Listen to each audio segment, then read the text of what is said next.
এই দেখুন আজকে একটা জিনিস দেখাচ্ছি। কী ব্যাপার, খুলছে না কেন কোটোটা? টাইট হয়ে গেছে। এই দেখুন কি বানিয়েছি, দেখুন। এটা বানিয়েছি হচ্ছে কি যে ধনেপাতা চাটনি। মানে বাজারে গেলে তো ধনেপাতা আনতেই হবে, আর শীতকালে ধনেপাতা চাটনি খাবো না, এটা কখন হতে পারে না। আর এখন তো ধনেপাতা সস্তায় যাচ্ছে, গন্ধটা যা বেরিয়েছে না। এর সঙ্গে ধনেপাতা বেটেছি আর একটা দিয়েছি লেবু, পাতিলেবুর রসও দিয়েছি, একটু টক টক লাগবে, খেতে হেবি লাগবে। গরম ভাত দিয়ে এটা খাবো, ধনেপাতা চাটনিটা। দাঁড়ান এক সেকেন্ড। এখানে নিয়েছি ঝুড়ো ঝুড়ো চুনো মাছ। ঠিক আছে, চুনো মাছটা তো আগে খাবো না, আগে কিন্তু আমি ধনেপাতাটা দিয়েই খাবো। আগে একটু ধনেপাতা নিয়ে নেবো।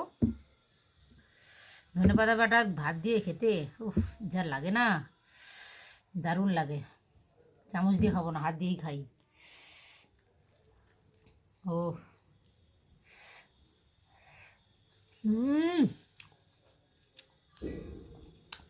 সেই লাগছে গাইস, সেই সেই টেস্ট।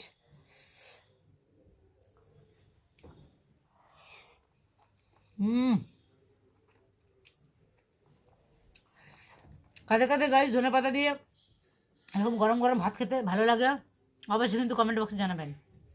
আমার তো দারুণ লাগছে।